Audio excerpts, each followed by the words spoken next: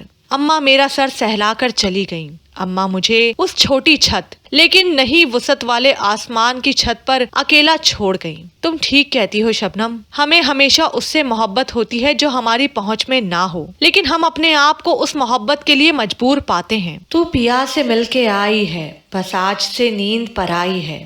شبنم کے لان میں اقبال بانو غزل سرا تھی۔ میں نے شبنم کی جانب دیکھا، اس کی آنکھیں روئی روئی تھیں۔ لان کی بچھی ہوئی چاندنیوں پر بیٹھے ہوئے باذوق لوگوں میں سکندر صاحب اور باجی زبیدہ بھی شامل تھے۔ شبنم خاموشی سے اپنی جگہ سے اٹھ کر میرے قریب آ کر بیٹھ گئی۔ اس کا بجھا ہوا چہرہ، روئی ہوئی آنکھیں اس کے اندرونی کرب کی غمازی کر رہی تھیں۔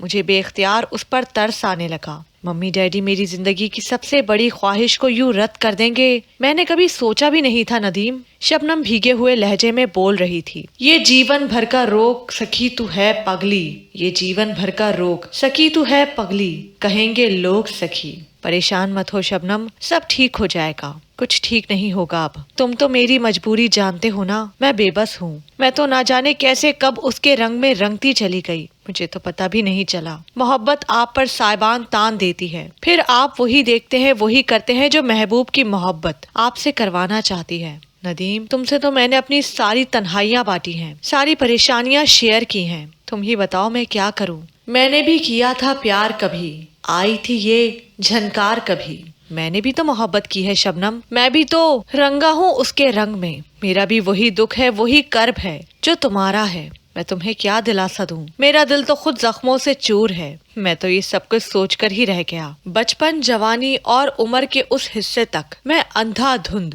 محبت کے پیچھے بھاگتا چلا گیا، اس کے رنگ میں اپنے آپ کو رنگتا گیا، حالانکہ میری محبت تو نہ جانے کہاں کھو گئی تھی کہ مجھے پھر اس کا کچھ اتا پتا ہی نہ معلوم ہو سکا۔ سکندر صاحب جب چپ چاپ ملک چھوڑ کر امریکہ شفٹ ہوئے کہ میں شبنم سے الوداعی ملاقات بھی نہ کر سکا، لیکن وہ بچپن کی ایک ملاقات اور ایم اے اکنامکس کے 2 سال میرے لیے بہت کافی تھے۔ اس آئیڈیل فیملی نے مجھے جینے کا، رہنے سہنے کا سلیقہ دیا۔ بینک میں جاب اور خاندانی دولت نے مجھے ان کی طرح زندگی کو سنوارنے کا حوصلہ دیا۔ امی ابا کو لے کر جب میں بھاٹی سے اپنے نئے گھر میں شفٹ ہوا تو وہ دونوں مرجھا سے گئے، اس پودے کی مانند جس کو ایک گملے سے نکال کر دوسرے گملے میں لگایا گیا ہو۔ روشنی، حرارت، ہوا کے باوجود کملا جاتے ہیں، یہی حال ان دونوں کا تھا۔ نوکری کے دوسرے سال میں نے اپنے دوست زبیر کی بہن کیتی آرا سے شادی کر لی، جس کے ابا آرمی میں ریٹائر کرنل تھے۔ چلو جرنل نہ سہی، کرنل ہی سہی، میرا ماہیا چھیل چھبیلا،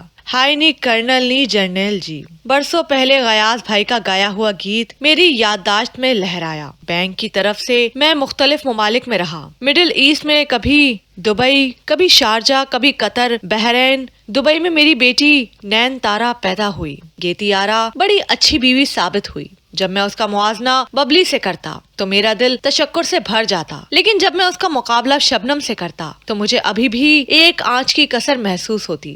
گو کہ گیتی آرا بہت مہذب، تعلیم یافتہ اور رکھ رکھاؤ والی فیملی سے تعلق رکھتی تھی، اور خود بھی اس کے اندر تہذیب و شائستگی کی وافر مقدار تھی، لیکن نہ جانے کیوں مجھے گیتی آرا پر ہمیشہ نقل کا گمان ہوتا۔ شبنم اصل تھی۔ اماں ابا کی کتنی خواہش تھی کہ وہ اپنے پوتے کو اپنی زندگی میں دیکھ سکیں، جو ان کی آئندہ نسل کا ضامن ہو، لیکن میری شدید خواہش تھی کہ میرے ہاں بیٹی ہو۔ نین تارا کے بعد مجھے کسی اور بچے کا خیال تک نہ آیا، اور اماں ابا میرے بیٹے کی خواہش کو سینے میں دبائے دنیا سے رخصت ہو گئے۔ محبت آپ سے بہت کچھ کرواتی ہے، محبت آپ کو اپنے حصار میں لے لیتی ہے، آپ پر سائبان تان دیتی ہے، پھر آپ وہی کرتے ہیں اور وہی دیکھتے ہیں جو محبوب چاہتا ہے۔ سب کچھ کرنے کے باوجود میں کبھی شاعری موسیقی کی طرف اپنے آپ کو مائل نہ کر سکا، بلکہ یہ تو مجھے کبھی کبھار اپنا رقیب محسوس ہونے لگتی تھی۔ لیکن اس سب کے باوجود میں احباب کی دعوتوں میں شام غزل، محفل موسیقی وغیرہ ضرور کرواتا۔ مہنگے سے مہنگا گائک میرے گھر کے وسیع لان میں اپنے فن کا جادو جگاتا تھا۔ تب مجھے یوں لگتا جیسے میں اپنے رقیب کو اپنے گھر لے آیا ہوں، وہ میرے قدموں میں جھکا ہوا ہے، میرے دیے ہوئے چیک کا محتاج ہے۔ نا رسائیاں کیسے کیسے ہیلے بہانے تراش لیتی ہیں آسودگی پانے کے لیے۔ میں جیم خانہ میں گولف کھیل رہا تھا کہ میرے موبائل پر گیتی آرا کا فون آیا۔ آپ کی کسی کزن زیبا بی بی کا فون آیا تھا گھر پر؟ اچھا، کیا کہہ رہی تھی؟ میں نے ٹی کو گراؤنڈ میں لگاتے ہوئے پوچھا۔ وہ کسی فیملی کا پتہ دے رہی تھی کہ باہر سے آئے ہیں اس کے گھر اور وہ آپ سے ملنا چاہتے ہیں۔ کون؟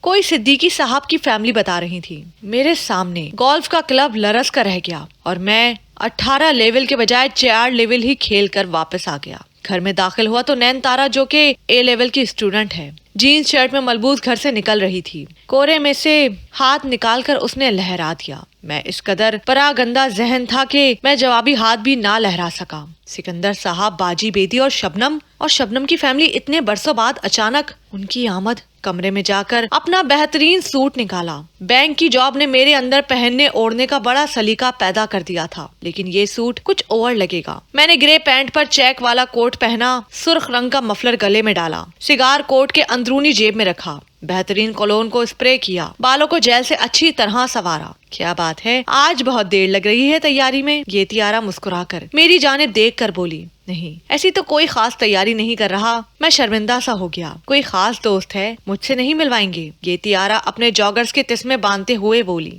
ملواؤں گا، تم سے بھی ملواؤں گا۔ چلیں، میں تو لانس گارڈن جا ہی رہی ہوں جاگنگ کے لیے، آج آپ کے بغیر واک صحیح۔ وہ اٹھتے ہوئے بولی۔ کب تک آ جائیں گی؟ وہ کمرے سے باہر نکلتے ہوئے بولی۔ اپنے ماضی سے ملنے جا رہا ہوں، نہ جانے کتنا وقت لگے گا۔ میں اپنے سراپے کو آئینے میں دیکھتے ہوئے سوچنے لگا۔ میں تمہیں فون کر دوں گا۔ میں نے اپنا موبائل فون جیب سے نکال کر ڈریسنگ ٹیبل پر رکھ دیا اور خود کار پورچ میں آ گیا۔ میں جانتا تھا کہ گاڑی بھاٹی گیٹ کے اندر نہیں جا سکے گی، لیکن میں نے بڑی گاڑی کا انتخاب کیا۔ ہمارے بھاٹی والے گھر میں اب ببلی اپنے میاں انور اور 3 بیٹوں کے ساتھ رہائش پذیر ہے۔ تایا تائی کی اور اس کے بعد چچا فیاض جدی پشتی گھروں کو سنبھالے ہوئے تھے۔ بازار سے ہو کر میں اپنے گھر کی تنگ سیڑھیاں چڑھ رہا تھا۔ وہی سیڑھیاں تھیں جن کو میں کبھی 2 کر کے پھلانگتا تھا۔ جی تو میرا اب بھی یہی چاہ رہا تھا، لیکن عمر کے ساتھ ساتھ ہم بہت سے کام کرنا ترک کر دیتے ہیں۔ حالانکہ اس بےقراری میں مجھے ایسا ہی کرنا چاہیے تھا۔ نپے تلے قدموں سے سیڑھیاں چڑھتا ہوا، مجھے فضا میں بریانی، پالک کی مہک کے علاوہ بڑی دل فریب خوشبو آ رہی تھی۔ میں نے آخری سیڑھی پر رک کر اس مہک کو اپنے اندر اتار لیا۔ اماں ابا کے گزر جانے کے بعد میں نے بھاٹی گیٹ آنا بہت کم کر دیا تھا۔ حالانکہ بہنیں اپنی خوشی غمی میں مجھے بلاتی تھیں، لیکن میں بہت ہی کم ادھر آتا تھا، اور اب بھی میں آخری بار کوئی 3 سال پہلے چھوٹی بہن کی بیٹی کی منگنی پر آیا تھا۔ میرے اس طرح کے رویے نے ان کو میرے لیے کافی ناراض اور متنفر کر دیا تھا، اور وہی سمجھتی تھی کہ میں بڑا آدمی ہو گیا ہوں اور اب ان سے ملنا مجھے پسند نہیں۔ میں اندر داخل ہوا تو میرے قدم ٹھٹک گئے۔ آئیے آئیے بھائی کالے، آپ رک کیوں گئے؟ زیبا زندہ دلی سے میری جانب بڑھی۔